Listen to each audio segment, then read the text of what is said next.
Doutor, o seu nome completo, onde e quando o senhor nasceu? Arnaldo José da Costa Filho, nascido em Porto Alegre, no dia 29 de setembro de 1922, numa casa em frente à Santa Casa, onde hoje é o Instituto, o edifício dos arquitetos, da CREA, né? Conselho Regional de Engenharia, Arquitetura e Engenharia. E pouco depois de nascer, eu me mudei para uma casa do lado da Santa Casa, na Rua da Misericórdia, número 57, onde hoje é a Maternidade Maritota. Ali que eu me criei, tinha um pátio muito grande, que ia até lá embaixo, no necrotério, que naquele tempo, quando nós precisasse na Lourdes, ainda no necrotério ali da Santa Casa. Na Católica. Tu és da Católica, não. Então, uma das coisas, das artes que eu fazia, eu subia no muro para olhar os cadáveres no necrotério, lá talvez tenha surgido alguma coisa daí. Pois é, doutor, isso. Nos fale sobre como o senhor escolheu a medicina, o senhor tem médicos na família, como que se deu isso?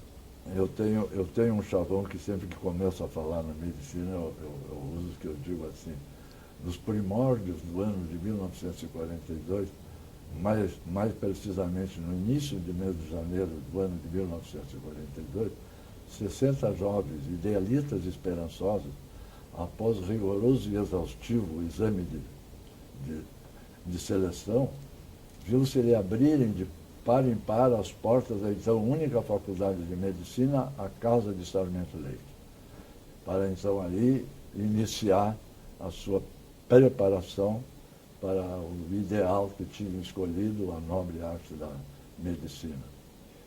E o nosso primeiro contato com a medicina foi na aula inaugural daquele ano, de 1942, que foi proferida pelo professor Walter Castilhos, posteriormente nosso catedrático, professor de propedêutica médica, que era, naquele tempo, a introdução ao estudo da medicina. E o professor Walter Castilho, um grande tribuno, tenho a impressão que ele foi companheiro do Raul Pila nas atividades políticas, me parece que chegou a ser deputado, e tinha, as aulas dele eram verdadeiras peças oratórias. E nessa aula inaugural, então, ao saudar os novos alunos que estavam entrando e também aqueles que estavam continuando, lá pelas tantas ele citou uma coisa muito interessante, que ele disse assim, talvez a maioria de vocês já tenham o ideal da medicina desde pequenos, assim, auscultando os seus bonecos, assim como fazia o seu pediatra, ou então endireitando as luxações dos soldadinhos de chumbo afetados por uma bolita de gude mais violenta. Em contrapartida, talvez tenham alguns que ainda não têm um ideal delineado. Vocês não se preocupem, porque à medida que as coisas forem evoluindo dentro do estudo da medicina, vocês vão se encaminhar direitinho para aquele ramo, vai se coadunar com a ideia de vocês, com o pensamento de vocês. E ele então citou uma coisa que eu nunca mais me esqueci. Ele diz assim que Marimon, quando terminou os seus estudos preparatórios, muniu-se dos documentos indispensáveis à sua matrícula e indeciso entre o direito, a engenharia e a medicina, se postou numa encruzilhada de Paris por onde passavam as conduções que levavam às três faculdades e que eram diferentes. Com o objetivo, o primeiro que passar é o que eu vou pegar. E, por sorte dele e da humanidade, a condução era a medicina, ele então se inscreveu, fez o concurso, passou, e se tornou médico e foi um dos médicos mais ilustres da nossa medicina, o homem que praticamente uniformizou a endocrinologia da sua época. Com isso aí, eu confesso que nunca tive assim uma maior tendência. Eu ia ser militar.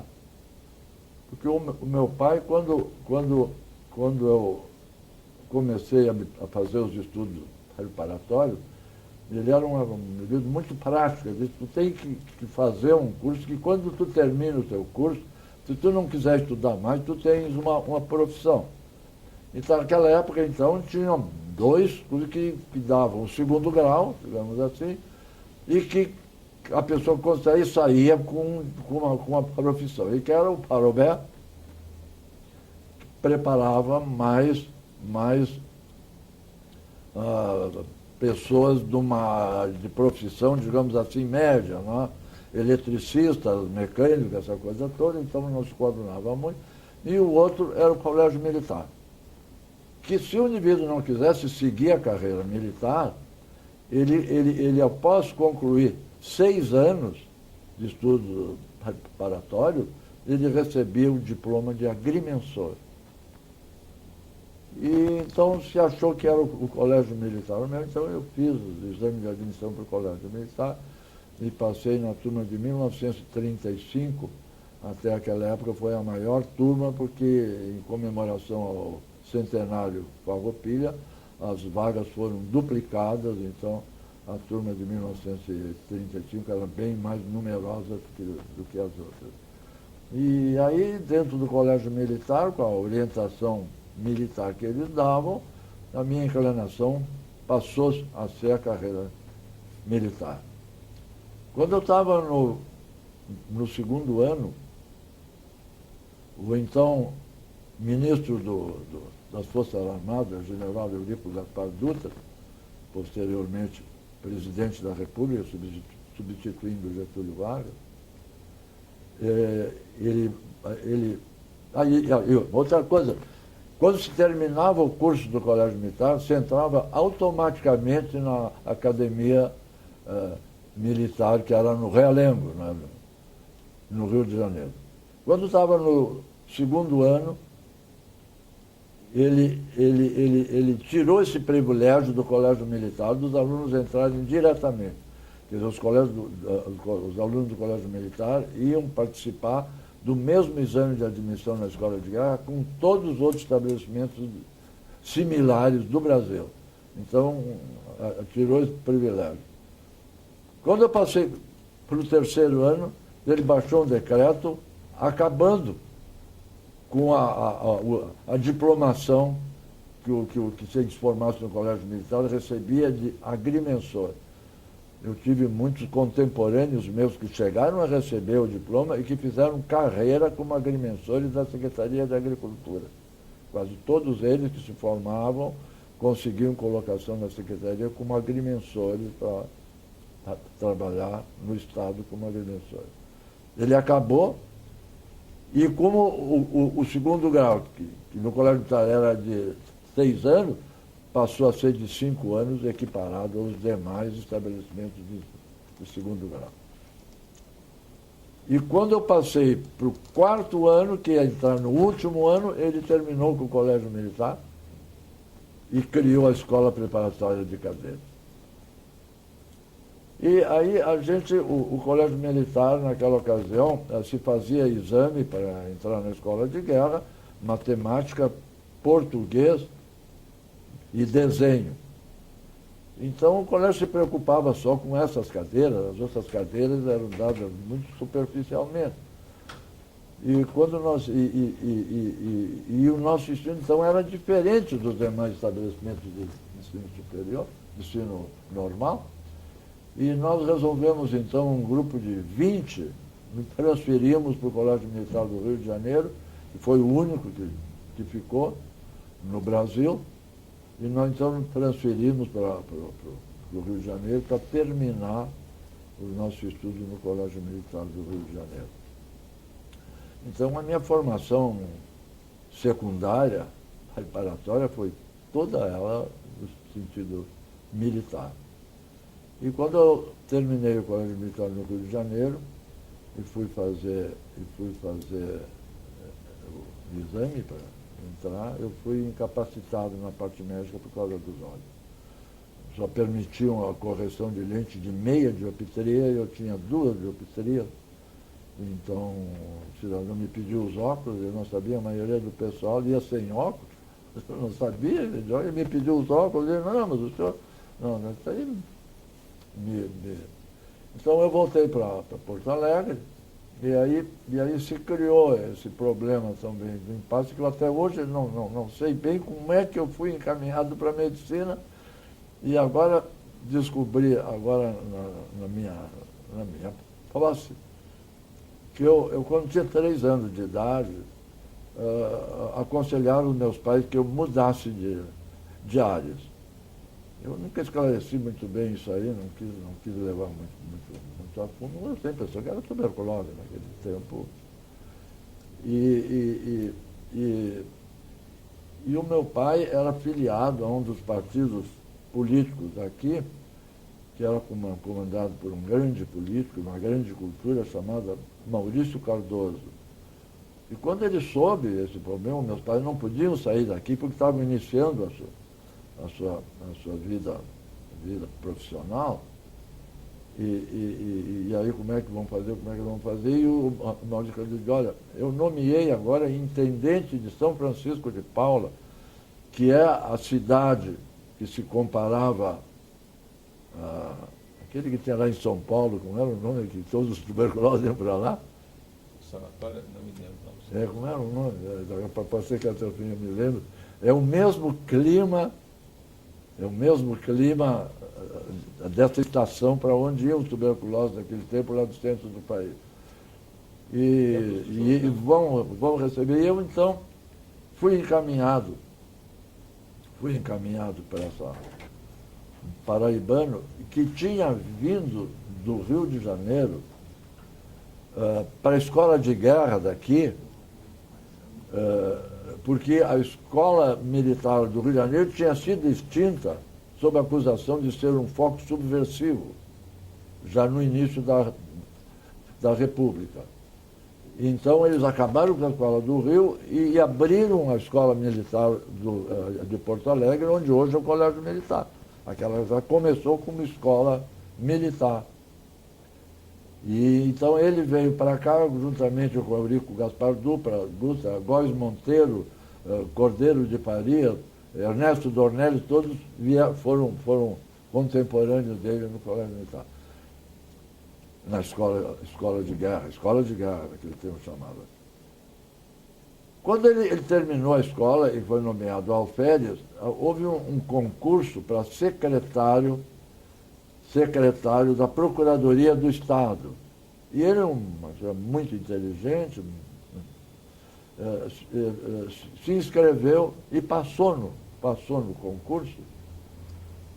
Então, como o vencimento de secretário da Procuradoria-Geral do Estado era 5 vezes maior que de alferes, que era o primeiro cargo militar quando terminava a escola de guerra, ele então optou, deu baixa do militar e optou em ficar com o Brasil e foi indicado para Cachoeira. E lá de Cachoeira, o Maurício Cardoso tinha trazido ele para assumir a intendência do município de São Francisco de Paula, que era uma zona muito conflitante por causa dos coronéis que dominavam a política naquela época, divididos em duas partes, como é tudo aqui no nosso estado, né?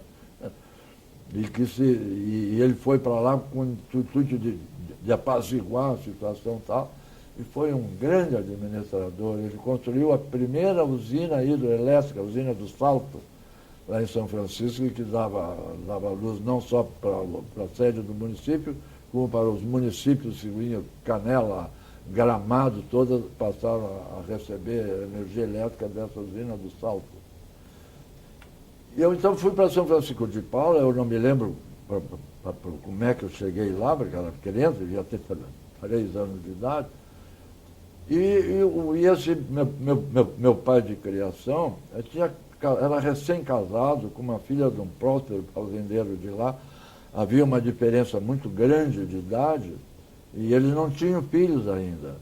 E eu fui então acolhido como o filho desejado, mas não chegado, e durante 5 anos eu usufruí os benesses do filho único, criado com todo carinho, com todo o amor. E até que então, quando eu tinha 8 anos, aí veio o primeiro filho, depois veio o segundo filho, depois veio a terceira, que foi uma menina que faleceu, e aí a minha mãe de criação não pôde mais ter filho, ficou nesses 2 filhos. E um deles é médico. Era interessante, sempre que eu conto isso, que está ouvindo, diz, mas que barbaridade, né? Os pais entregavam os filhos, mas isso era muito comum naquela época, porque depois os meus irmãos de criação, que eu embalei o berço deles, vieram morar com meus pais quando precisaram estudar aqui. Então havia um intercâmbio muito grande nesse sentido, não foi problema. E eu, pelo menos que saiba, não sinto que isso tenha influído na minha formação, porque eu considero os meus pais, tanto os biológicos como de coração, mais ou menos no mesmo nível. E interessante, o segundo filho dele se formou em medicina. E quando ele se formou, o pai dele disse para ele que ele estava realizando um sonho da vida dele porque ele queria ser médico. Quem sabe se eu não tivesse também sido influenciado por isso, que o meu pai ouvia muito, meu pai de criança, eram muitos amigos, estavam seguidamente juntos, tiveram casa de veraneio junto lá em Torres, e a primeira casa de veraneio em Torres foi feita pelo meu pai, pelos meus pais, os dois, porque o meu pai, depois de intendente de criação, depois de intendente de São Francisco de Paula, ele foi nomeado delegado de uma região muito grande, com sede em Taquara, e que pegava Taquara, São Francisco de Paula, Santo Antônio e toda a praia. E o então governador do estado daquela época, Borges de Medeiros, designou o meu pai de criação para estabelecer as fronteiras do Rio Grande do Sul com Santa Catarina. E colocou à disposição dele a casa, era um chalé, tu era nem em Torres, não é? Era um chalé onde hoje é o flat do Ivo Rios, não sei se chegasse a pegar, um chalé alto que tinha uma varandada em toda a volta, aquela era a casa do Borges de Medeiros. Ele colocou a casa à disposição e nós tivemos uns 6 meses morando ali em Torres, estabelecendo as fronteiras, que até o rio Uruguai foram muito difíceis, que no começo era o rio Mambituba ali, mas depois aí já não era, complicou tudo, então ele viajava muito, passava a semana fora, a semana em Torres, em decorrência de estabelecer isso. Agora, depois que pegou o rio Uruguai, não teve mais problema, aí foi normal. Então eu talvez, daí que tenha sido por influência desse meu pai de criação, que talvez tenha forçado que ele tenha feito isso. Mas eu confesso que quando o Walter Castilho, na aula inaugural, citou o caso do Marimão, eu meio que vesti a carapuça, porque me serviu, porque eu nunca tinha, assim, de livre espontâneo, pensado em ser médico, nunca tinha pensado.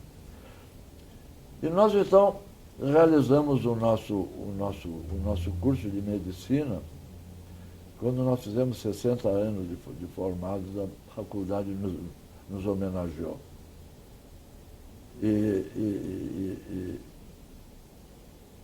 Eu tinha pedido para o nosso orador oficial, desde o começo, casualmente ele me procurou, estava com uma artrose no tornozelo, coisa mais terrível, ele começou com dor, e consultou com todo mundo, ninguém resolvia o problema do pé dele. E aí um ortopedista mandou ele fazer fisioterapia.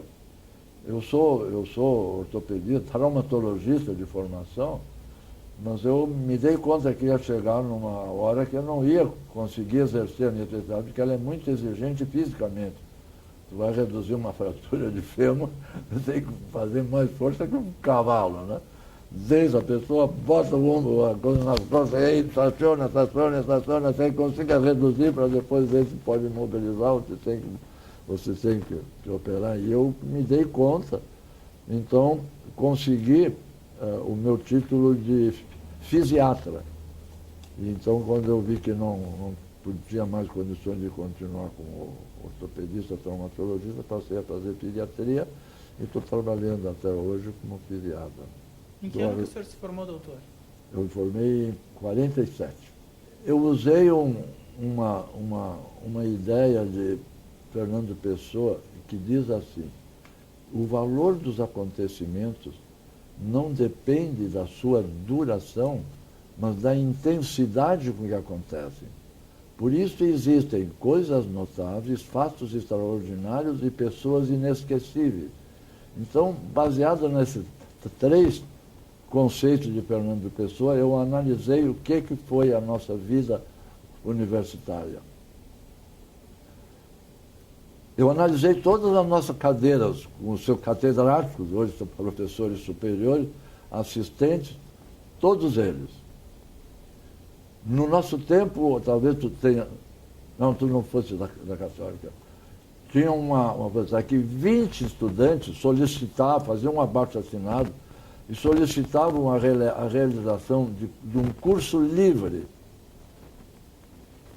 E nós fizemos o nosso primeiro curso livre de dermatologia com um sergipano formado no Rio de Janeiro e que tinha vindo para Porto Alegre e que tinha assumido a enfermaria de dermatologia de mulheres da Santa Casa, chamado José Gerbasi.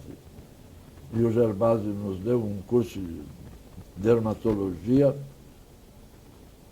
que supriu as carências do curso de dermatologia normal, que eram muito deficientes. Depois nós tivemos um curso livre de anatomia cirúrgica, dado pelo Milano, um curso de cirurgia dado pelo Bruno Marciato, tudo cursos livres.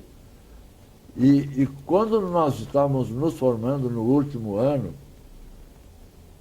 aqueles que não tinham conseguido ser internos da maternidade Mário Tota estavam saindo da faculdade sem nenhuma base obstétrica. E um jovem recém-formado se colocou à nossa disposição de nos dar um curso livre, chamava-se Pascoal Croco. E ele nos deu um curso para preparar todos aqueles que iam para o interior do estado para poderem exercer a sua profissão, porque pelo curso de obstetrícia, talvez meia dúzia tivesse saído preparado. E nós tivemos um fato extraordinário quando estávamos no segundo ano, a entrada do Brasil na Segunda Grande Guerra Mundial. As potências aliadas já estavam enforcadas de dívidas e estavam pedindo que mandasse o máximo possível de combatentes para ver se conseguiam acabar com a guerra. E o governo começou a divulgar, larga mano, a convocação em massa dos reservistas brasileiros. 80% dos universitários da época, que era engenharia, ciências políticas e econômicas, direito, medicina, farmácia e odontologia, que funcionavam junto na casa de Sarmento Leite, ali na rua Sarmento Leite, e tinha um curso de filosofia, que não era muito frequentado. Eu faço um cálculo que deveriam ser uns 800, 900 alunos. 80% deles eram reservistas de segunda categoria, formados em tiro de guerra, e seriam convocados como reserva, como soldados para servir de bucha de canhão lá na Europa.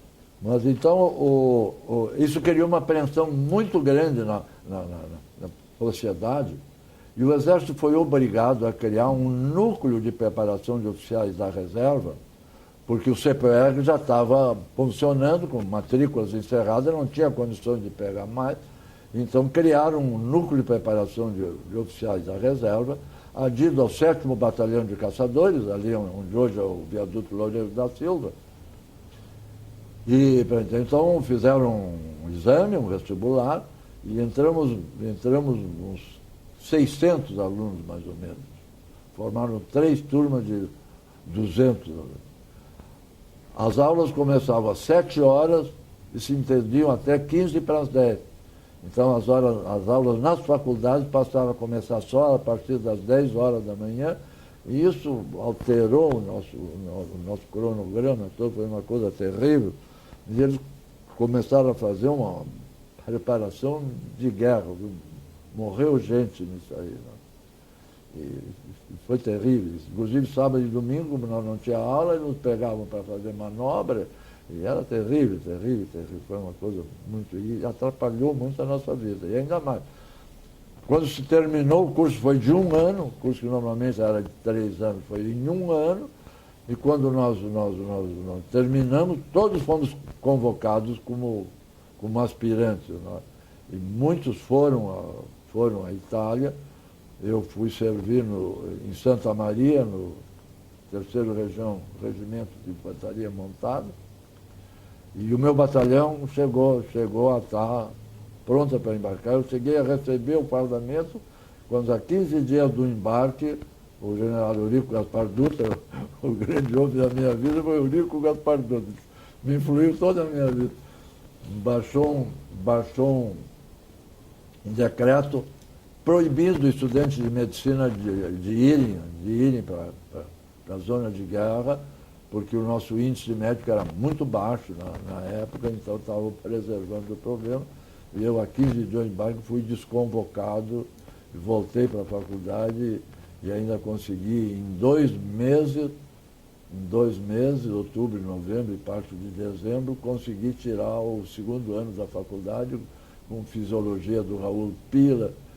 Foi muito difícil o problema. Quando eu fiz exame para o pronto-socorro, que a gente fazia quando passava do 4º para o 5º ano, estudante de 5º e de 6º ano.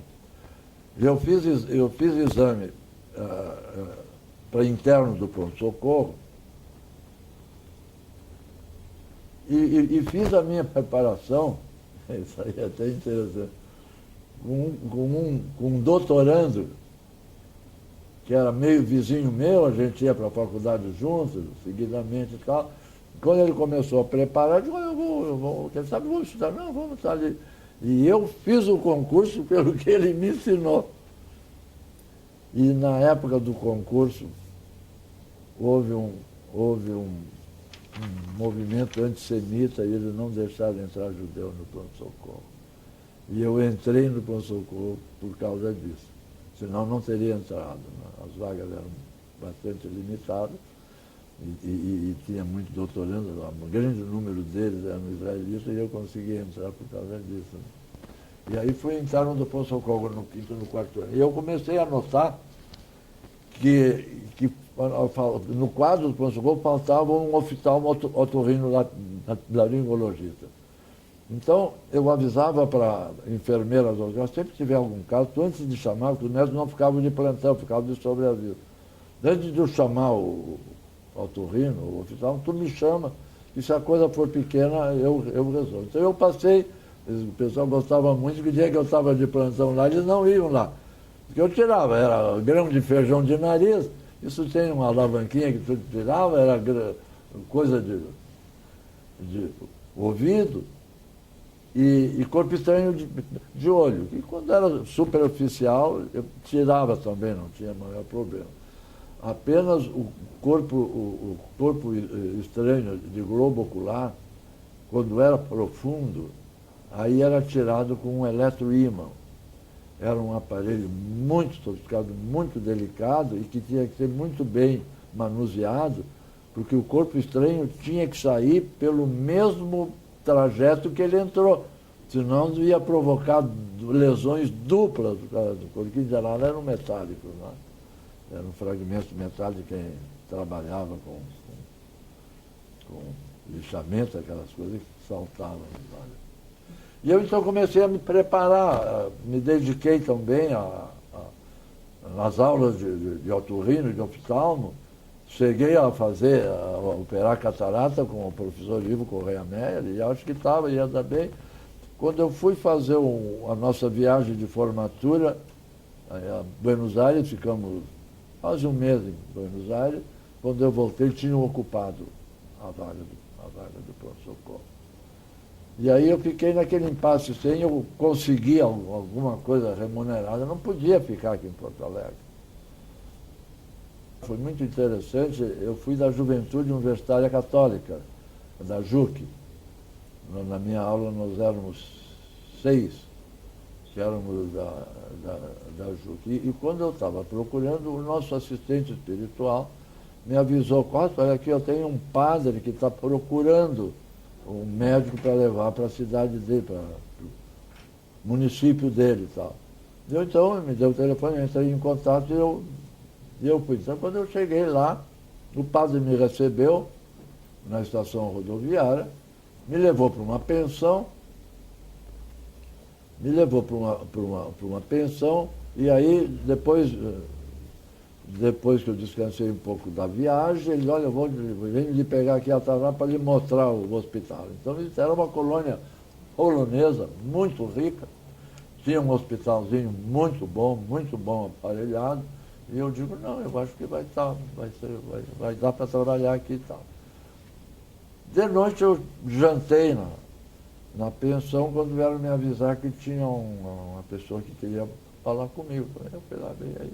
Então se apresentou, fulano de tal, eu vi que o senhor está querendo trabalhar como médico aqui na localidade. Eu digo, depois não, eu sou médico aqui, ele não sabia que tinha, não tinha me dito que tinha médico. Vai ver porque eu sou médico aqui, o senhor é cirurgião? Eu fiz a minha formação toda em cirurgia. Não, porque eu só faço clínica e quando eu tenho algum caso cirúrgico, eu chamo um colega de uma cidade mais próxima para operar, ou então levo o paciente lá para operar conforme ele acha melhor e não faço cirurgia. Se o senhor quiser, nós podemos começar a trabalhar junto. Pois isso para mim era o ideal, porque eu tinha algumas deficiências em alguma coisa que então, tendo outros colegas, melhorava a situação. Aí ele me mostrou, olha, o problema é assim, o hospital tem tantos leitos, tanto lugar, tá bem e tal. E aí quando ele terminou, ele disse, só tem uma coisa, o senhor tem que se afastar do padre. O padre e o médico disputavam a liderança da vila e eram inimigos figadários. Ele disse, não pode... Puxa, eu passei a noite inteira em claro, como é que eu vou depois? Se o padre me trouxe para cá, o que eu vou dizer para ele? Olha, o senhor para. Não dava. Não vou começar a minha vida no meio de uma briga de serrote dessas aí. Peguei meu boné e fui embora. Tá? Desculpa, aí, qual era a localidade mesmo, doutor? Era Dom Feliciano. Na época era distrito de Encruzilhada. Pouco tempo depois se emancipou. E eu, como tinha sido interno do pronto-socorro, eu passava muito lá porque, naquele tempo, o melhor campo de futebol que tinha era o do Forceluz, o estado da Timbaúba ali. Então, eu morava na Cidade Baixa e eu pegava um bonde chamado gasômetro, que ia do gasômetro até o pronto-socorro e fazia circular. Então eu pegava o bonde de gasômetro, desembarcava ali no pronto-socorro, aí entrava no hospital, ia mais cedo, eu cumprimentava o pessoal que estava lá, todos tinham trabalhado com eles ali e tal. E aí na hora do jogo, então, eu caminhava 2, 3 quadras e estava lá no estádio da Timbaúba, o famoso. Agora foi vendido, vamos fazer um grande empreendimento imobiliário ali. E numa das minhas idas no pronto-socorro, me apresentaram um colega lá e disse, olha, eu estou vindo lá do interior de Guaporé, onde eu trabalhei 20 anos e fiz o meu pé de meia. Agora, então, estou gozando dos capitais aqui. Consegui entrar no pronto-socorro com clínico. E se tu quiseres, eu te levo para lá. Eu disse, não, então vamos lá. Tá? Então, no outro fim de semana, no Coronel, eu fui para lá, ele me apresentou, era uma colônia italiana de suinocultores, tinha até um frigorífico, viu? Muito rico, dinheiro a rodo e tal. Um hospital muito bom, aparelhado, muito bem aparelhado. E só queria um grande problema, que ele me disse assim, Costa, só tem uma coisa, tu não pode dizer que eu não vou voltar. Que eu tenho muito dinheiro para receber aqui E se eles souberem que eu não vou voltar, eles não vão me pagar. Então criava um problema. Eu vinha, consultava quando era um caso cirúrgico, eu indicava a cirurgia, não, eu vou esperar o doutor ali. Até que lá pelas tantas apareceu um rapaz de 18, 19 anos de idade, estava caçando no mato, e negou o cartucho e ele desnucou a arma. Quando ele desnucou a arma, o cartucho disparou, cartucho metálico, o cartucho entrou bem no meio da testa. Foi parar lá atrás. E já estava descerebrado, já não tinha reflexo nenhum, miedita lá, tudo sinais de morte encefálica. Eu disse, não tem mais nada que fazer. E aí eu falei, mas não dá do senhor operar? Mas operar para quê? Não, pois é, quem sabe, não. Tanto eles insistiram que eu sem anestesia nada, peguei um sacabucado, aumentei a entrada e peguei uma pinça daquela de tirar cálculo de vesícula, aquela comprida, e fui entrando, até que consegui pegar o cartucho, aí puxei devagarinho, tirei, saiu o cartucho cheio de massa encefálica de dentro, ele durou 8 horas, o rapaz faleceu. Então a farmácia tinha uma vitrine e todas as peças que eram retiradas ficavam expostas. Meu cartucho ficou exposto lá, o cartucho retirado da cabeça do Genaro. e ia dar de ficar lá, eu acho que se eu tivesse ficado lá, eu era capaz de ter enriquecido, sabe?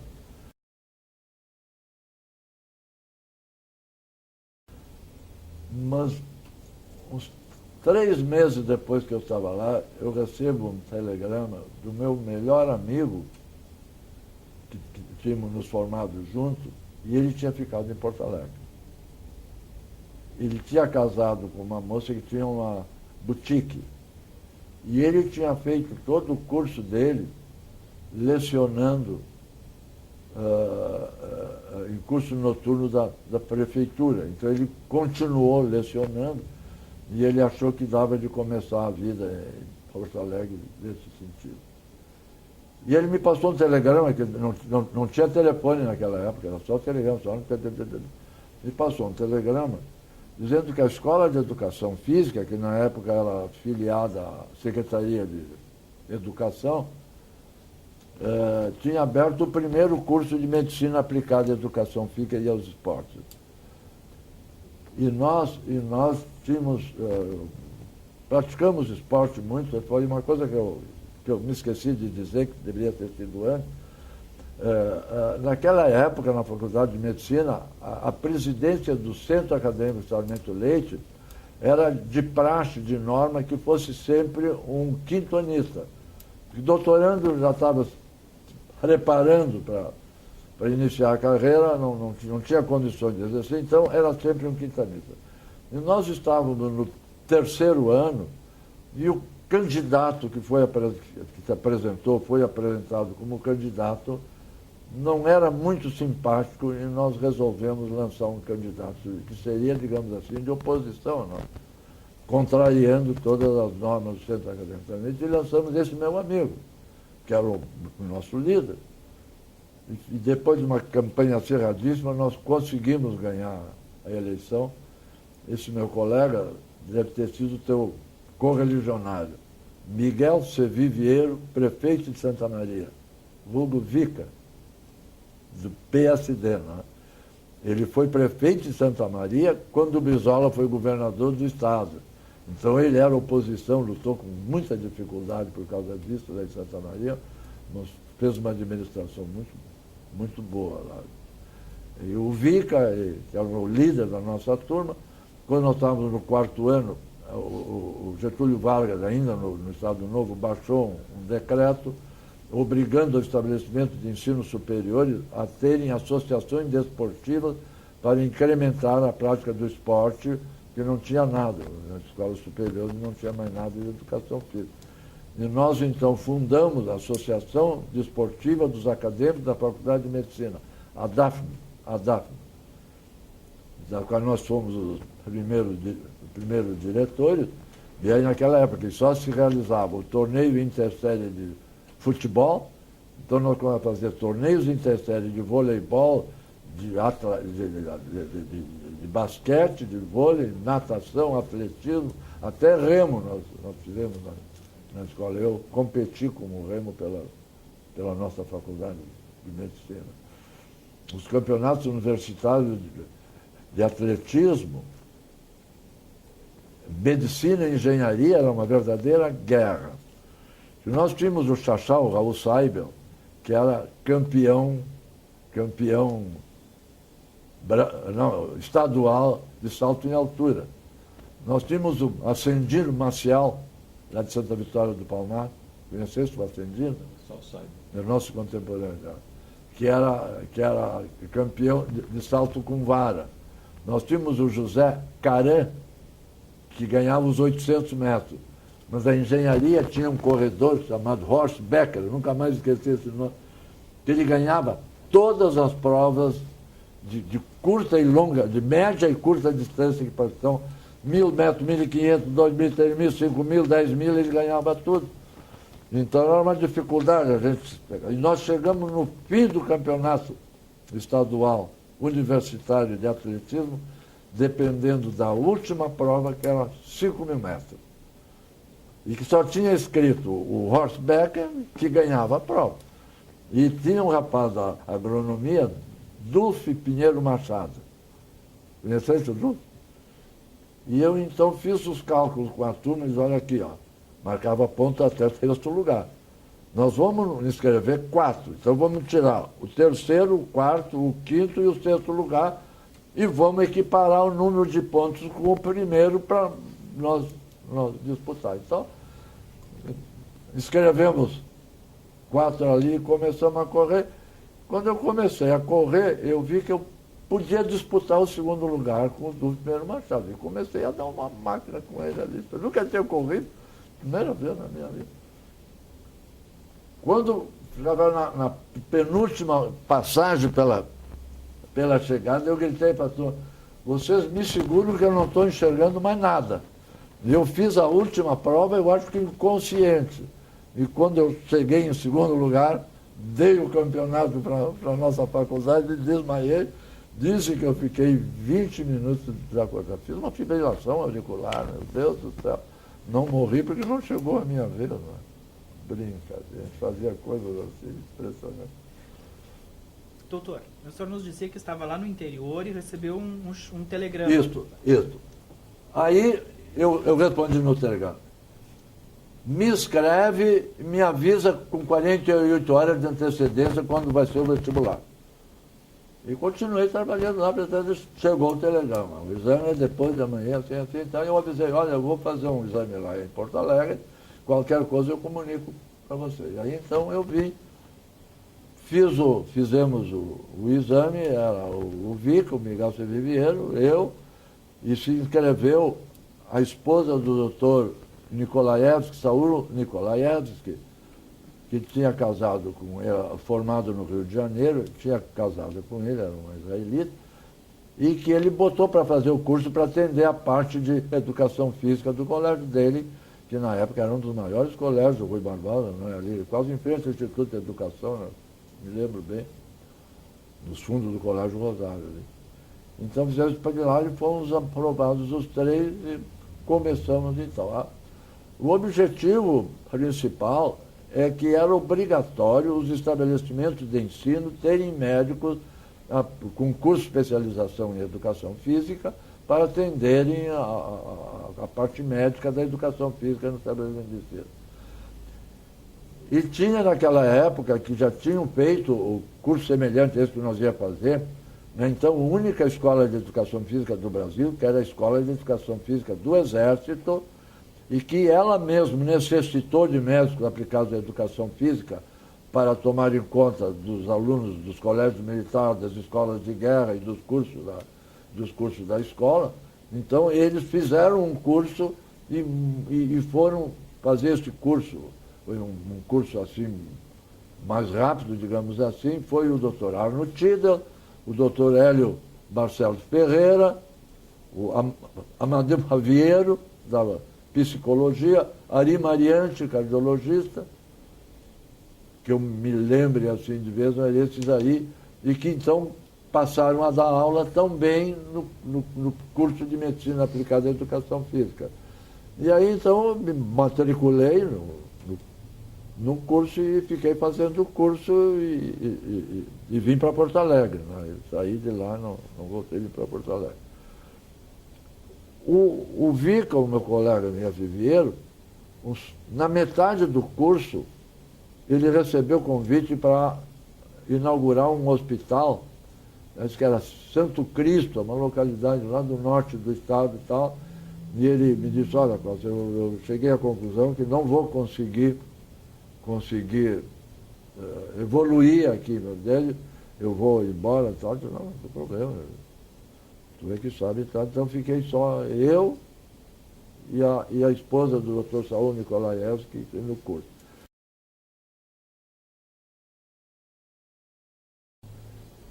Eu estava em aula quando veio um inspetor de alunos me chamar que o diretor queria falar comigo.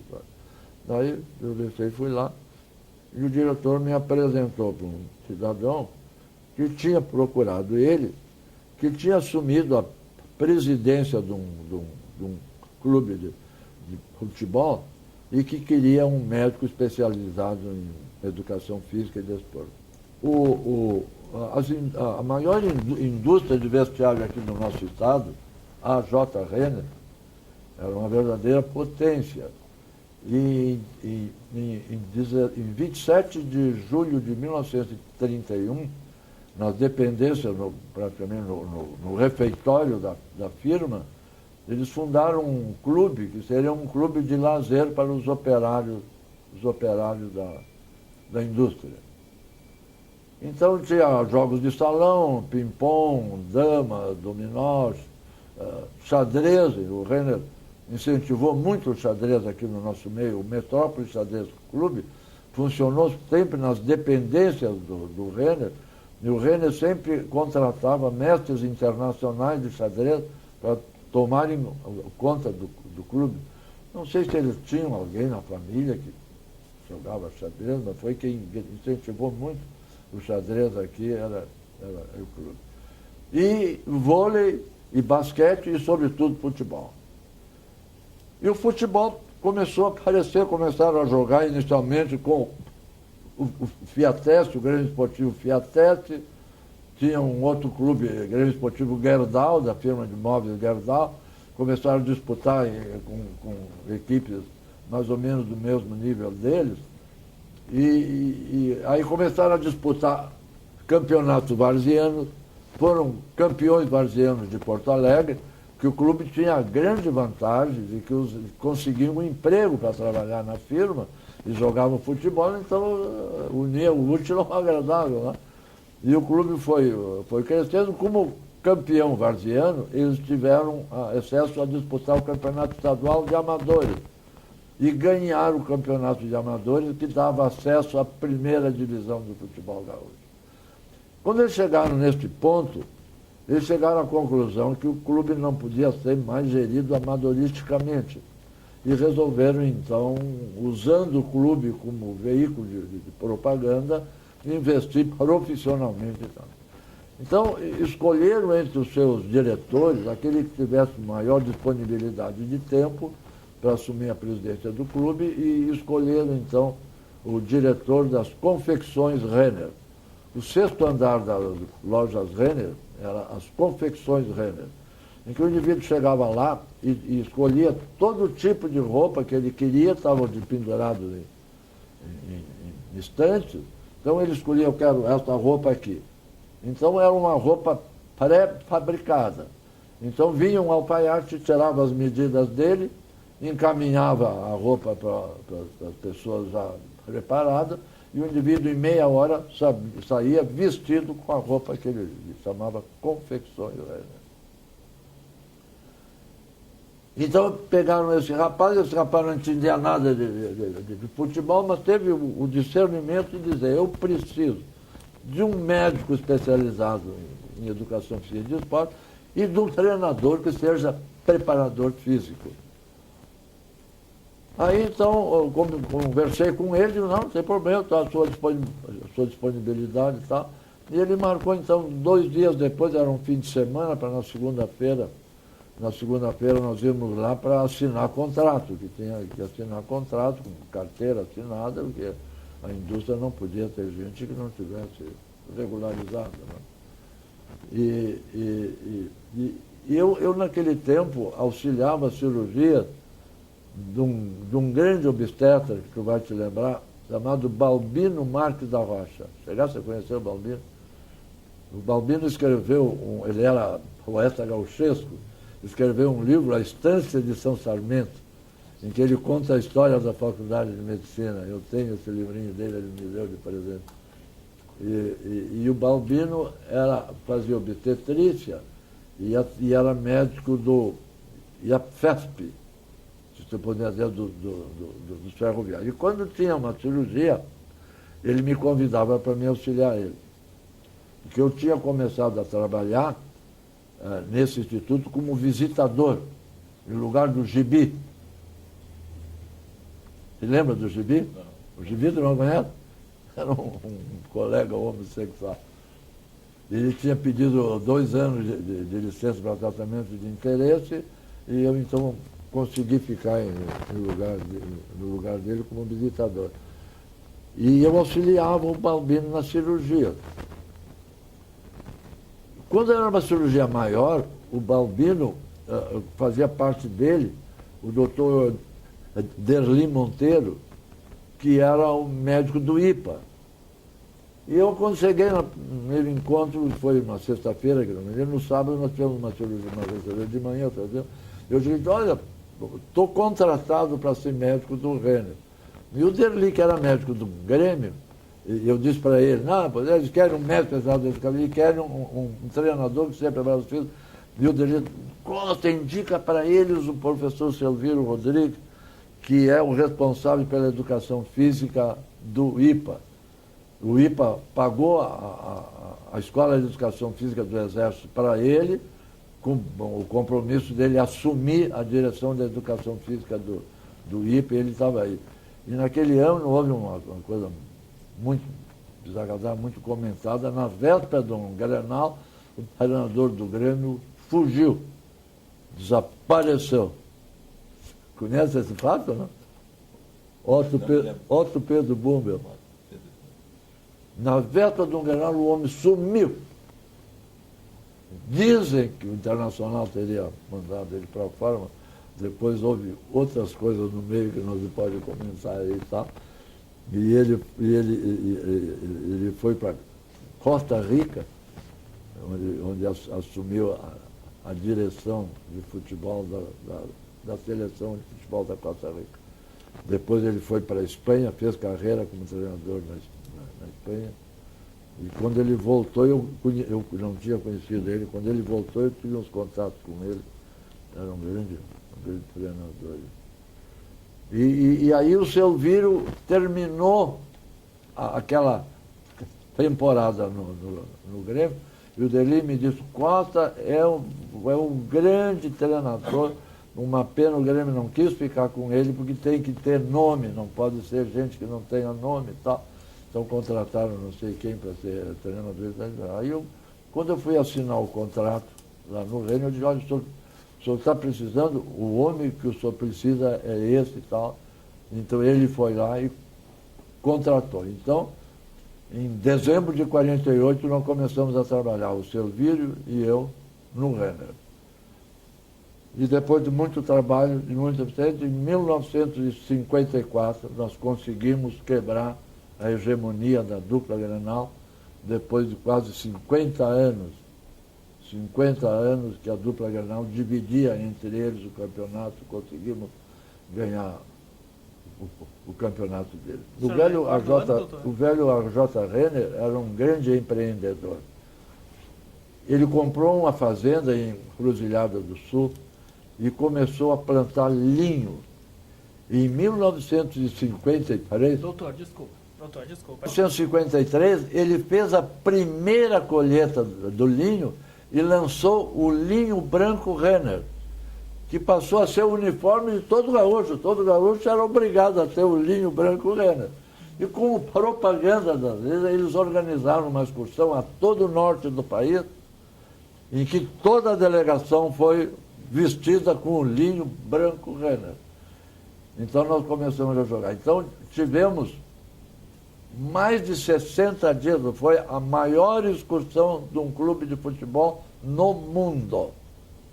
Nós visitamos todas as capitais do norte do país, até Salvador, na Bahia. Então, tivemos esse tempo, já o time, nós já tínhamos conseguido montar uma equipe razoável, com mais 60 dias juntos, jogando e treinando juntos, quando começou o campeonato 54, aquilo foi um passeio. Nós ganhamos as 2 partidas do Internacional, as 2 partidas do Grêmio, e empatamos 3 partidas, com Juventude em Caxias, com Novo Hamburgo, com Floriano, naquele tempo não era Novo Hamburgo por causa da guerra, com Floriano e com o Nacional, aqui em Porto Alegre. Então foi um grande feito, e a gente formou lá no Renner uma grande família, a coisa mais interessante. O nosso goleiro, Valdir Moraes, jogou 10 anos no Palmeiras, foi goleiro da seleção brasileira. O Enio Andrade também jogou no Palmeiras, depois jogou no Cruzeiro de Minas Gerais, encerrou a carreira dele em Recife, quando começou a sua carreira de treinador. O Breno Melo, aquele que fez o filme Orfeu do Carnaval, era nosso jogador. Ele saiu do Rennes e foi para o Fluminense. Quando ele estava no Fluminense, o Camilo resolveu fazer o filme Orfeu do Carnaval, filme de grande repercussão em todo o mundo.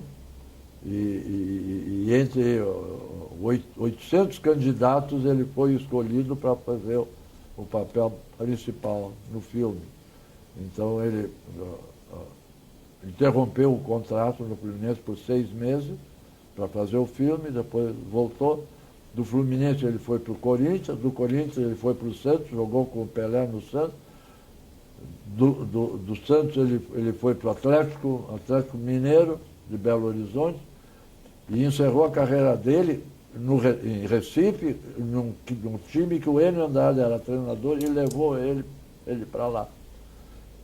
E assim diversos outros jogadores nossos, o Paulistinha jogou no Internacional, o Enio Rodrigues jogou no Grêmio, a maioria deles foi para o Grêmio, mas se perguntar, ainda hoje, para um dos que estão vivos, qual é o teu clube, todos eles dizem, Renner. Nós formamos uma grande família. E ao Renner eu dediquei os melhores anos da minha vida. Me dediquei de corpo e alma ao clube. E isso me deu muita projeção. Eu fui o primeiro médico profissional de esportes aqui no nosso meio. Estou sendo...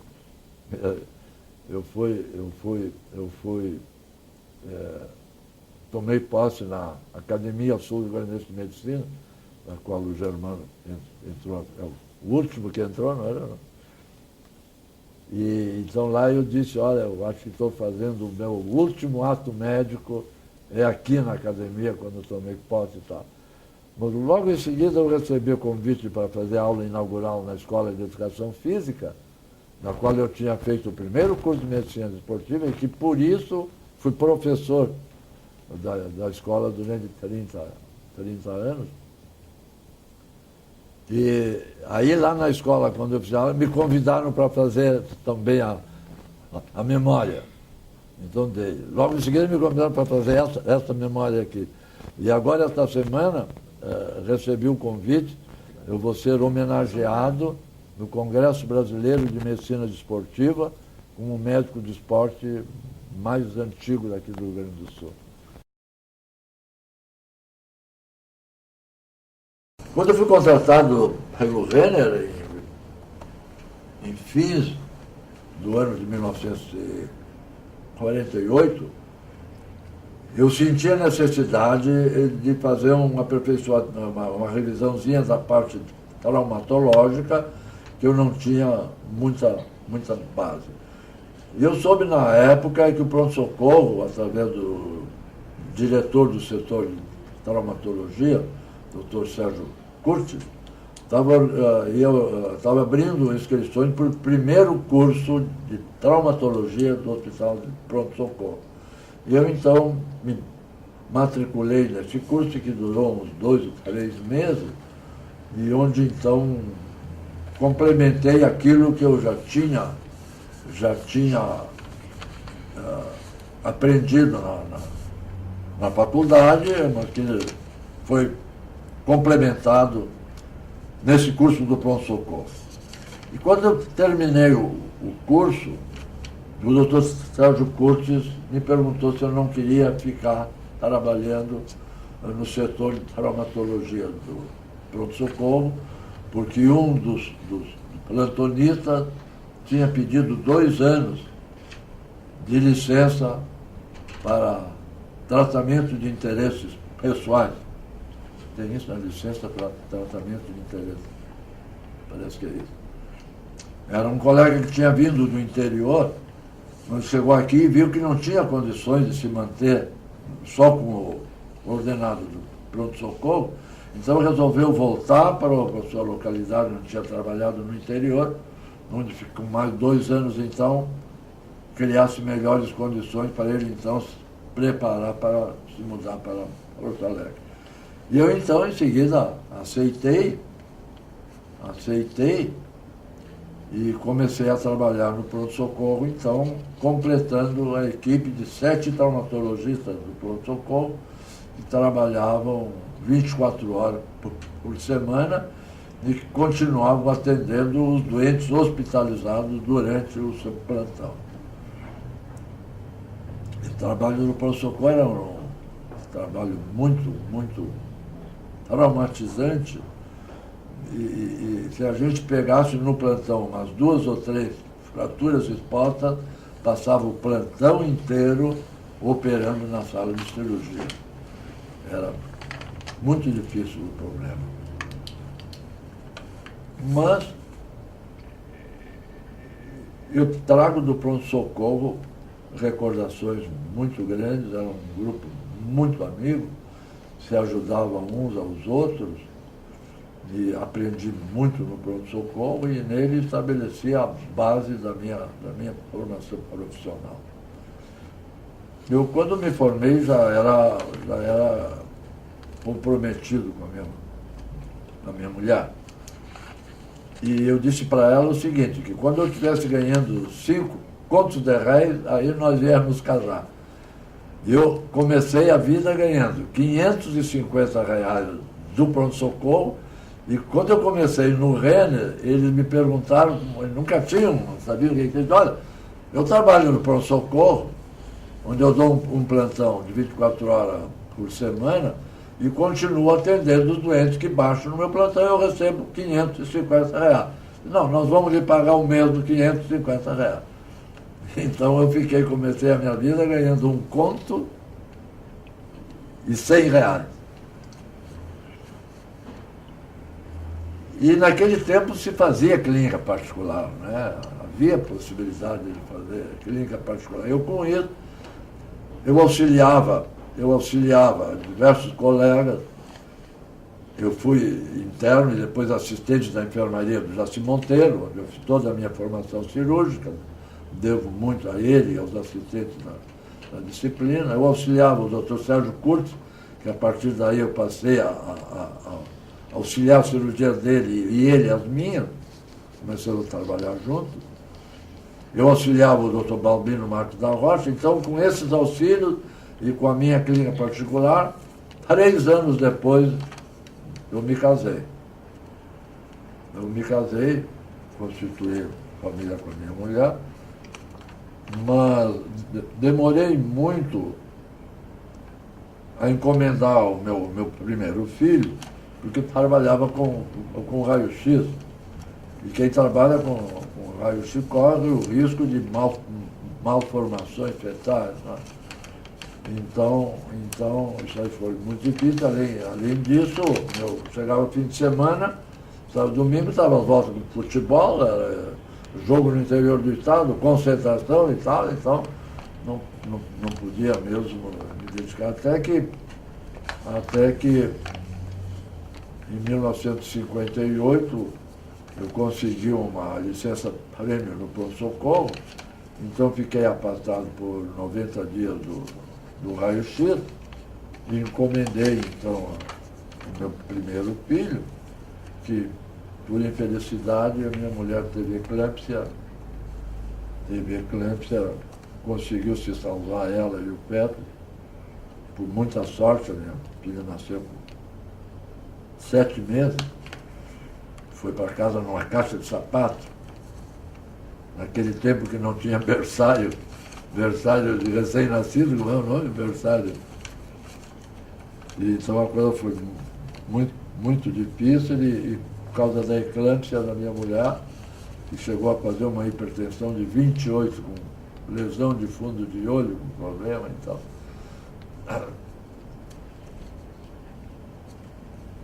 E do pronto-socorro, a gente formou muitos, todos os residentes e depois estagiários das faculdades passavam pelo nosso setor, onde a gente procurava transmitir os nossos conhecimentos.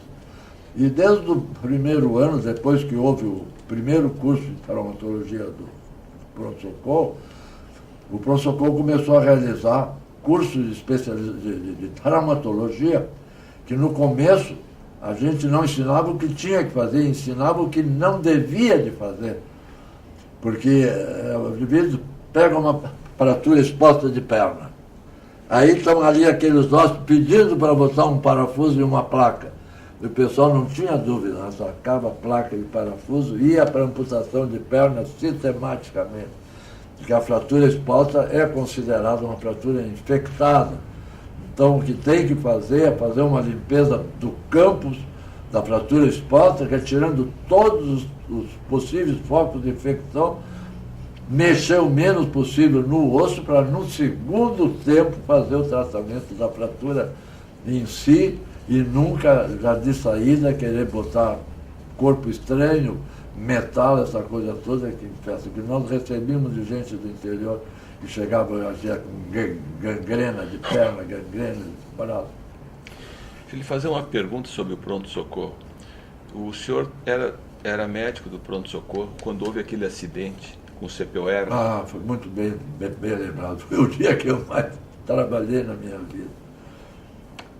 Ao meio-dia, eu me sentei na mesa para almoçar e o meu irmão, esse que estava estudando medicina, que estava no CPOR, me telefonou dizendo que tinha se acidentado e para mim dar uma chegada no hospital Petrópolis. Durante uma instrução no CPOR, de uma mina, os alunos todos distribuídos em círculo em volta da mina, e a mina detonou. Então foi uma coisa terrível. Morreu gente de montão, gente da alta sociedade. E o meu irmão de criação, quando chegou no pronto-socorro, ele viu que não ia ser atendido. Tal o volume de gente, e ele teve a perspicácia de pegar mais 4, pegou um táxi, foi para o Hospital Petrópolis e me telefonou.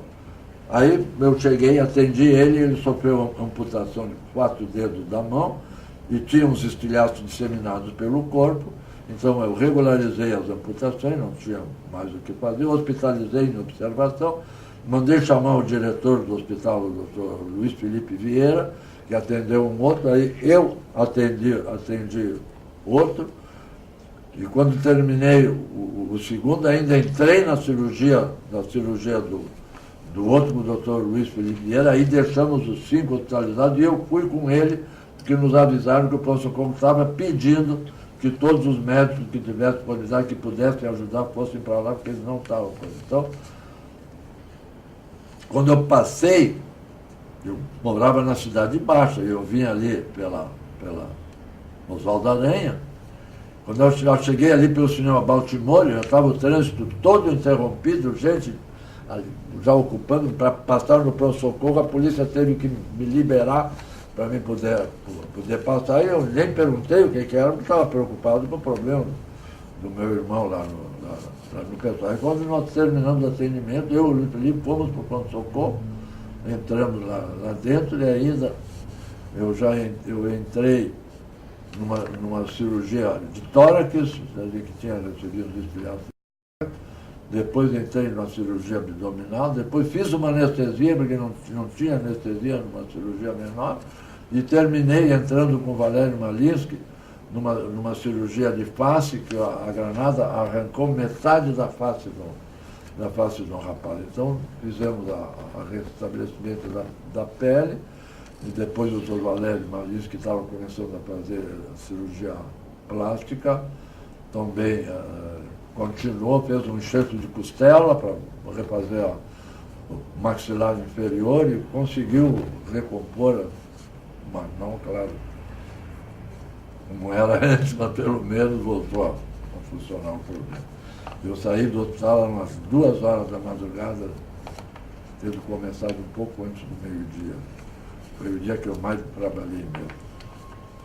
Pouco tempo depois, houve um outro incidente num quartel que tem ali naquela rua da Unimed, na Santa Terezinha, tem um quartel ali, houve a mesma coisa. Explodiu uma granada ali no sargento também, matou. Isso aí foi meio encoberta do CPOE, foi divulgado, porque tinha gente ali, colega nosso, o Pisato perdeu um olho. Em que ano foi, doutor, esse incidente do CPOR? Isso deve ter sido lá pela década de 60. Não, 50. Mais ou menos. É fim de 50, começo de 60. Mais ou menos por aí. Doutor, ainda sobre o HPS, um fato que o senhor mencionou ali anteriormente, sobre a questão de como que o senhor entrou lá no HPS, aquela questão do movimento antissemita. Como é que foi isso? Eu fiquei curioso por essa... Quando houve uma propaganda, o que aconteceu? De ingresso como interno do pronto-socorro, não sei porquê, eles reprovaram todos os israelitas, não entrou nenhum israelita. Não era uma propaganda difundida. Foi só um ano isso, não sei por que foi isso aí, eu nunca procurei esclarecer também. Que ano era isso? 46.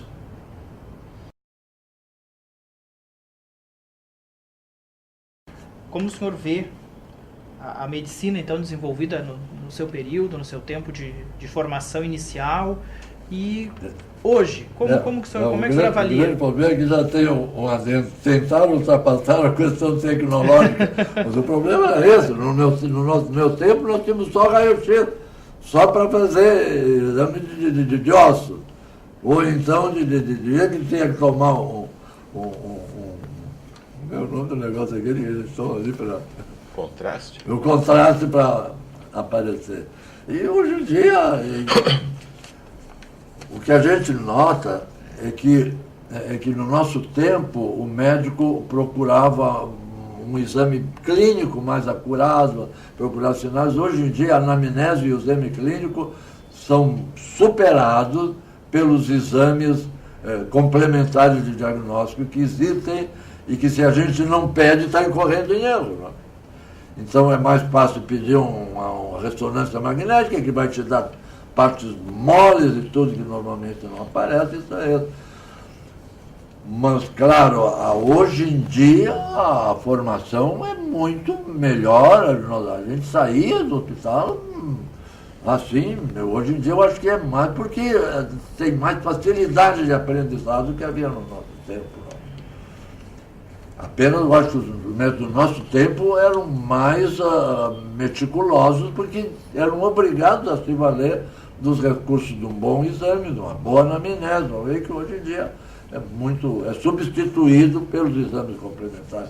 Eu acho que isso é a base do negócio. Né? É claro que é muito mais fácil de formar um médico hoje do que formar um médico há 50 anos, quando não tinha nada. Né? Hoje em dia não. Está muito mais, acho que até os médicos devem sair com uma melhor base, melhor conhecimento do que saíam no nosso tempo. A gente, às vezes, ia complementar e ia ver muito depois de formado. Doutor, e a sua visão sobre o SUS sobre o Sistema Único de Saúde.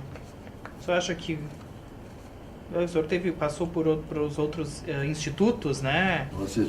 Eu assisti uma palestra de um colega nosso que disse assim: nos Estados Unidos, 50 milhões de americanos, se tiverem um infarto de miocárdio na frente de um hospital, morrem na calçada porque não são atendidos. Isso não acontece aqui no Brasil, aqui pelo menos se tenta dar um atendimento, porque o SUS atende a todo mundo indiferentemente, todo mundo tem direito a ser atendido pelo SUS. Agora, a natureza deste atendimento é que é o grande problema. Né? Eu acho que está sendo muito deficitário ainda. Né? A gente vê gente esperar 3, 4 anos para fazer uma cirurgia, não pode acontecer. Né? Mas se tu tem que fazer uma cirurgia, não precisa fazer porque não tem quem te faça. Né? Por outro lado, esse país é tão grande que se torna inadministrável. Essa é a grande situação. Né? A Academia Sul-Maranhense é composta por 60 acadêmicos que necessariamente devem ser os melhores dentro da classe, dentro da sua especialidade. Entendeu? Então, eu acho que quem é acadêmico se sente honrado por ter tido o privilégio de estar numa situação ímpar como essa aí, não é? Que coloca a pessoa numa posição de destaque. Nós somos 60 membros, 60 acadêmicos, né? Então, eu acho que é uma grande honraria para quem tem a sorte de poder ingressar. Trabalhei numa das diretorias do Departamento de Ortopedia e Traumatologia da ANRIG, da Associação Médica. Ela foi eleito presidente o Dr. Mário Brum Braga e eu fui eleito secretário. As sessões eram feitas mensalmente e nós conseguimos realizar sessões semanais. Foi a gestão que mais realizou sessões durante toda a existência do Departamento de Ortopedia. Deve ter sido lá pelo ano de 53, 54, talvez tenha ata dessa, não que a gente pudesse verificar isso aí. Inclusive, eu naquele ano sofri um acidente e tive que ir a Montevidéu fazer uma cirurgia da plástica. Eu sou caçador, me estourou uma arma na minha mão e me levou o meu polegar junto. Então, naquele tempo, não tinha quem fizesse cirurgia recuperadora aqui no nosso meio, e o professor César Ávila me encaminhou para o catedrático de ortopedia lá de Montevidéu, o senhor Luiz Bado, e eu então fui operado lá. Eu tive uns 2 meses hospitalizado fazendo a recuperação do meu dedo. Então, quando voltei, aí que eu fiquei sem trabalhar muito tempo, foi quando eu exerci essa função. Então, me dediquei ali. E eu trouxe o meu cirurgião, o professor Vitor Pedemonte, foi o primeiro cirurgião plástico da América do Sul. Ele apresentou um trabalho num Congresso Internacional de Cirurgia Plástica de Estocolmo, que foi uma verdadeira revolução. Ele recebeu no Hospital de Clínica de Montevidéu um cidadão com quisto hidático de fêmur encaminhado para amputação.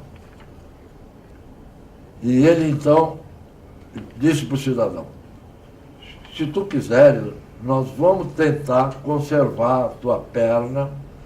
Eu vou fazer o seguinte, eu vou retirar todo o teu fêmur e vou botar um fêmur no lugar do teu fêmur. E o cidadão, claro, aceitou, né? Ante a perspectiva de não perder a perna, e uma de ficar, e eu tinha que operar. Então ele começou a preparar ele e começou a procurar então um cadáver que pudesse doar um fêmur mais ou menos do mesmo tamanho do paciente. Até que chegou um traumatizado de crânio, acidente de motociclo, morte encefálica, e ele então levou o bloco cirúrgico, retirou, abriu toda a extensão da coxa, abriu o periósteo e superiosticamente retirou todo o fêmur do paciente. Uma outra equipe fez o mesmo com o paciente, e ele pegou e botou o fêmur do paciente dentro do periósteo.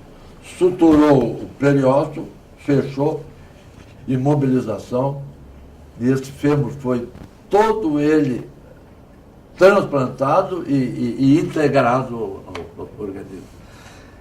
Era um guarda-freio que voltou a trabalhar na sua função de guarda-freio, e ele, na hora que ia passar iam 2 trens, iam passar ao mesmo tempo junto, ele se atrapalhou, é uma alavanca, ele tem uma roda grande que manobra para trocar o trilho, ele se atrapalhou e não conseguiu mudar tempo, e a locomotiva pegou ele, e ele fraturou, passou em frente da perna, fraturou a perna e não fraturou o fêmur transplantado.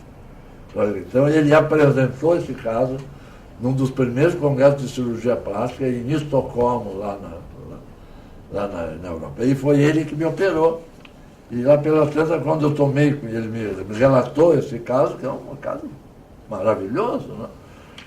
E eu perguntei para ele, doutor, mas qual é a orientação deste fêmur transplantado?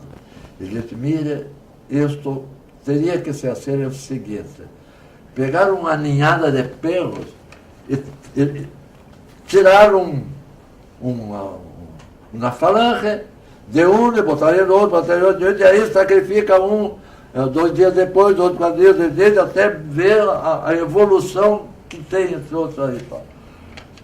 E eu, quando voltei, peguei o peão na unha e disse, eu vou fazer isso aí. Então, eu era criador de cachorro e tinha muito contato com o veterinário Paulo Ginter, que era um dos maiores daquela época. Ele disse, quando tu for sacrificar uma ninhada, nós vamos fazer isso, vamos fazer esse transplantado. Pouco tempo apareceu, então eu peguei e tirei. Retirei a falange de um cão, todos filhotes da mesma ninhada. Acontece que a veterinária naquele tempo estava se iniciando, a anestesia era feita com cloroforme, com éter, com cloroforme, e o cachorro tem uma resistência pulmonar muito pequena, então mais de metade morreram em seguida. Mas um durou 6 dias, o outro durou 15 dias, e eu consegui estabelecer a evolução do problema. O osso transplantado é todo ele reabsorvido. Só fica uma matriz proteica. Desta matriz proteica é remineralizada. Eu publiquei isso nos primeiros anais da Henriques em 1956. Então, pude estabelecer com certeza a evolução, tudo foi o Valauzinho que me fez os anatopatológicos, todos eles, então a gente conseguiu estabelecer isso aí. E essa minha atividade no departamento, eu inclusive tentei fazer uma coisa que infelizmente não consegui. Quando houve a eleição, eu consegui procuração de quase todos os meus colegas do pronto-socorro e fiquei com uma influência eleitoral dentro do departamento muito, muito interessante. E eu negociei a presidência do departamento com um colega, desde que ele assumisse o compromisso de lançar um candidato nosso, do pronto-socorro, para a presidência da Sociedade Brasileira de Ortopedia e Traumatologia. E ele se comprometeu, e nós elegemos ele foi presidente, e na hora da escolha ele nos traiu e não votou para não votar no Dr. Sérgio Curtis, que era o nosso chefe lá no pronto-socorro, e que teria sido um grande presidente do congresso que se realizou aqui. Infelizmente não foi, porque nós fomos traídos por esse presidente, que eu não vou citar o nome. Essa foi a minha parte. Eu nunca trabalhei em diretoria nem da ANRIG, nem do sindicato e nem do Conselho Regional de Medicina. Mas sou jubilado por todos eles e continuo colaborando. Agora o Conselho e a ANRIG estão reunindo os médicos jubilados. Você frequenta lá no museu o nosso sarau, é um grande apreciador, né, desse trabalho. A gente sabe também que o senhor canta, né? Como que foi o seu envolvimento com a música? Como se deu isso? Eu sou cantor de banheiro.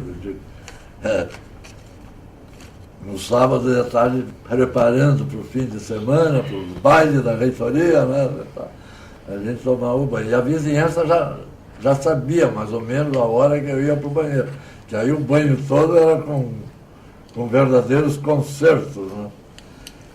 E eu sempre cantei, eu tive sempre grupos de amigos que tocavam violão, seresta, essa coisa toda. Cheguei a fazer parte da Serenata Universitária no tempo do Teles. E a Associação Médica sempre teve projetos culturais ligados à música. O coral, sempre teve o coral, sempre teve um grupo de médicos líricos que são dirigidos pelo Dr. Auri Hilário, que é cirurgião plástico, que são médicos que estudam canto e que tem a voz educada, né? E um dia eu ia saindo, nós íamos saindo do sarau dos médicos líricos, eu junto com um colega, e o colega passou pelo presidente da ANRIG, que era o Almeida, Gilberto Almeida, né? Diz para ele: pô, presidente, o senhor prestigia essa música aí, tudo música estrangeira, não foi cantada uma música, e a nossa música brasileira, popular. Ele disse: não, é que nunca houve ninguém, mas vocês formem um grupo, nós vamos prestigiar e vamos ajudar da mesma forma que estamos prestigiando os livros daí. Eu falei: pô, agora como é que nós vamos fazer? Não, vamos pegar o peão na unha, vamos fazer. Tu já tenho eu, vamos convidar. E aí começamos. Então a gente se reunia lá na ANRIG, conseguimos um que tocava teclado, outro tocava violão, e começamos e formamos um grupo. Então, uns 6 meses depois, realizamos o nosso primeiro sarau, e hoje nós apresentamos 3 saraus. Um sarau mais ou menos no mês de maio, outro na Semana Cultural da ANRIG, que é em setembro, outubro, por aí, e outro de fim de ano, o sarau de Natal, onde a gente angaria brinquedos para aquela vila que tem do lado da ANRIG, onde era a vila do Teatro São Pedro, do Hospital São Pedro ali. A gente formou uma vila, a vila do Cachorro Sentado. E a ANRIG, então, tem um ambulatório que atende lá dentro da vila, tem uma assistência médica, então, muito apoio. Então, nós fizemos esse recital de dezembro para angariar brinquedos e alimentos não perecíveis que estão encaminhados pela Vida Solidária da ANRIG. E eu fui contemporâneo do Lupicínio Rodrigues. Quando até me esqueci de dizer isso aí, quando houve aquele núcleo de preparação de oficiais da reserva, o quartel ali, o 7º Batalhão de Caçadores, não tinha uma sala para botar 200 alunos para receberem as aulas teóricas. Então eles começaram a procurar nos diversos prédios da faculdade, primeiro, um lugar para instalar o almoxarifado. E segundo, que tivesse sala de aula também para serem ministradas as aulas lá no curso. E encontraram no porão da faculdade de Direito, todo desocupado. Não, meu Deus, não, aqui dá para não montar o almoxarifado. E a faculdade de Direito colocou à disposição deles os seus funcionários para ajudar na administração. E um deles era um inspetor de alunos chamado Lupicínio Rodrigues. Então, a instrução começava às 7 horas da manhã. Então, quando o Lupicínio tinha que abrir o almoxarifado, não dava tempo dele sair da noite em casa. Então, ele ia direto, chegava lá meio bom, camaradinha. Então, nessa ocasião, ele começou a compor um samba que ele botou o nome de Guerra. Influenciado pelos metralhadoras e fuzis e balas e armamento ali do almoxarifado. Me lembro de uma ocasião, ele perguntou o que rima com passarinho? E aí eu disse assim, olha, os poetas dizem que passarinhos são flores que voam. Então ele botou mandai, mais flores no caminho, mais canto para os passarinhos. E eu acompanhei a feitura dessa música, é uma música que eu canto, conheço, e eu sempre comecei, eu digo que as músicas do Lupicínio Rodrigues são comparáveis a pérolas. Existem pérolas que as ostras que as elaboram, dadivosamente as oferecem para que elas ornem o colo das mais lindas e nobres mulheres. Então são pérolas visíveis, que todo mundo vê. Então as pérolas visíveis são as músicas conhecidas, que todo mundo conhece. Em contrapartida, existem ostras que egoisticamente elaboram as suas pérolas e não as oferecem, guardam para si. E que provavelmente são as mais lindas porque ficam mais tempo dentro da outra, que não quer oferecer elas para que elas cumpram a sua missão. Então eu chamo de pérolas ocultas do Lupicínio Rodrigues, e que tem músicas belíssimas, mais bonitas que muitas músicas conhecidas, e eu faço um projeto de divulgação. Eu até já estou com essas músicas. Claro que não pode fazer um CD só com música desconhecida, porque aí não pega. Quando tu ouve a música na primeira vez, muitas vezes tu não gosta. Então eu preciso ouvir duas, três para mim. Então eu não posso fazer uma só com música, então eu tenho que intercalar. Então eu começo o meu CD com a Guerra, né, tá aí, que é conhecida, todo mundo conhece, mudou o nome depois para Dona Divergência. Dona Divergência aparece uma vez e Guerra aparece umas 8 ou 10 vezes. E eu estou fazendo esse trabalho até, se souberem alguém que queira patrocinar o meu disco aí, eu acho propaganda porque se ele for bem orquestrado, eu acho que pode se apresentar até para concorrer a um prêmio aí, açorianas, a um prêmio açoriano. Mas é difícil, isso implica uma série de coisas que talvez através da lei Rouanet a gente conseguisse, mas eu não sei como é que é feito isso aí. Mas estou com a gravação da minha parte, já está feita, porque eu tenho um colega que tem um estúdiozinho em casa, e ele se entusiasmou com o meu entusiasmo e resolveu gravar, então ele gravou todas as músicas que estão gravadas, é só agora fazer a mixagem, que eles chamam, que aí estão fazendo o acompanhamento. Né?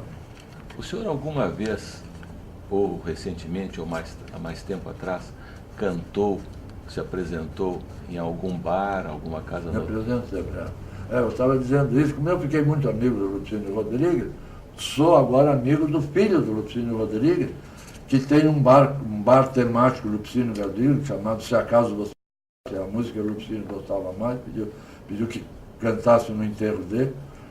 Então ele mantém um bar ali na Fernando Soares, pegado ao bar do Beto. Vindo do Cinema Avenida em direção ao Pronto Socorro, passando o Colégio Militar, à esquerda é a segunda casa, não tem erro. E nós cantamos ali na terceira sexta-feira do mês, das 21 até as 23 horas, quando então começa o conjunto da casa. Então é interessante porque nós somos amadores, então não pode ser cobrado couvert. Então eu digo, quem quiser assistir, vai lá, não paga nada, só paga aquilo que consome. Então eu digo, se tu quiser ficar depois, tu faz o seguinte, tu faz uma previsão do que tu vai consumir, então tu vai pegar um guaraná para tua senhora, um uísque para ti, uma cerveja, tá? Tu chama o garçom, diz, me dá aí e pede a conta. Aí tu paga a conta. E tu ficando lá, tu já está com o recibo na mão. Aí não paga mais nada, então sai baratinho, só vai pagar o quê? E nós cantamos ali. O nosso grupo, hoje, eu acho que é um dos melhores grupos, nós estamos cantando, modéstia à parte, eu até agora já estou meio ruim, porque a voz já está faltando e a memória mais ainda. Mas tem um grupo muito bom, nós temos os 4 ou 5 ali que podem se apresentar profissionalmente em qualquer local. Um deles é o Daniel Soruco, anestesista lá do Conceição, que já cantou ópera aí com a ópera e tudo. O outro é o Regis Coelho, que é emergência, faz emergência lá no Conceição, canta muito, muito bem também. Tem o Boff, o Almerindo Boff, e a esposa dele, que também canta. Eu coordenei esse grupo durante uns 10 anos, depois a minha senhora adoeceu, eu não tive condições mais de acompanhar, e hoje é a Bernadette Boff, esposa do Almerindo, que está coordenando o grupo. Canta um degrado, Luiz Degrado.